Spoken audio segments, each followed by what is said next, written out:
A dramatic declaration that the federal government has moved decisively and that the long-standing political debate over the use of force has reached a critical turning point. This news, currently circulating and causing intense public commentary, focuses on two deeply significant aspects of the security crisis: the definitive use of air power against bandit groups and the perceived silencing of a highly influential yet controversial voice in the conflict. First, let us examine the core factual element: the Army jet strike. Our intelligence and security reports confirm that the Nigerian Air Force, or NAF, as part of the Nigerian military's ongoing Operation Hansane Yama and similar operations, has consistently utilized precision airstrikes against identified bandit and terrorist hideouts throughout 2025. This is not speculation. This is a sustained operational strategy.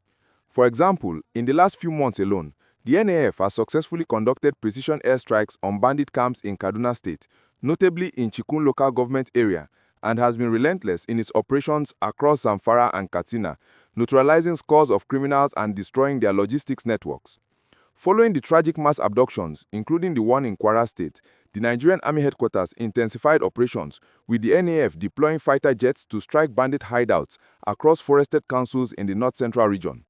This use of air assets is a clear manifestation of President Bola Tinubu's directive to the service chiefs to crush terrorists and bandits with overwhelming force and to leave no sanctuary for criminal elements. The precision and coordination of these strikes, often detailed in military communiques, demonstrate a sophisticated, intelligence-driven approach designed to degrade bandits' operational capabilities and disrupt their command structure. The headline powerfully attributes this sustained action to Tinubu's command, which is true, in the sense that the president is the commander-in-chief, ultimately responsible for the kinetic, non-negotiable approach now favored over previous attempts at dialogue. The airstrikes represent the absolute rejection of the idea that these bandit groups should be treated with kid gloves. It is the state asserting its monopoly on the use of force. Now, we move to the incredibly charged political interpretation embedded in the headline: Gumi loses words. This is where the narrative becomes less about military action and more about the shift in political and ideological dynamics. Islamic cleric Sheikh Ahmed Gumi has been the most prominent voice advocating for dialogue, amnesty, and non-kinetic means to resolve the banditry crisis, often meeting with these groups and urging the government to treat them as misguided militants rather than hardened terrorists.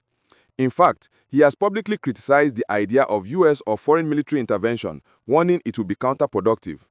Therefore, when the Nigerian Air Force launches successful, sustained, and visible airstrikes, the very kinetic action he warned against, the public expectation is that his long-held position is being decisively countered. The headlines claim that he loses words is a dramatic interpretation of his potential silence or his inability to immediately counter the strong government action. It symbolizes the public perception that the forceful, no-compromise stance of the Tinubu administration, backed by demonstrable military success, has completely overshadowed the call for negotiation.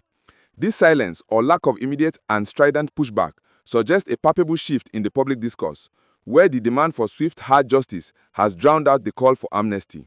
This is the gist that resonates with viewers: the triumph of the state's might over the influence of dialogue advocates. This situation presents a crucial juncture for national security.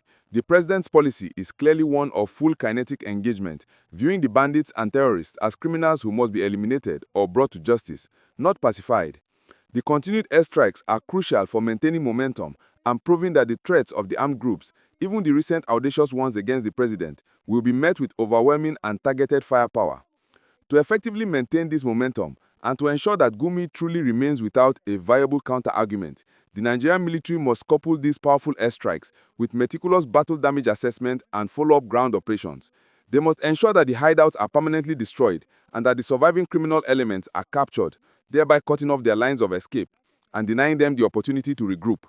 The objective is not just to strike, but to break the network entirely. We have seen reports of major successes, with military units neutralizing hundreds of terrorists and recovering significant caches of weapons in joint operations. This coordination between the air and ground troops is the ultimate measure of success for the president's command.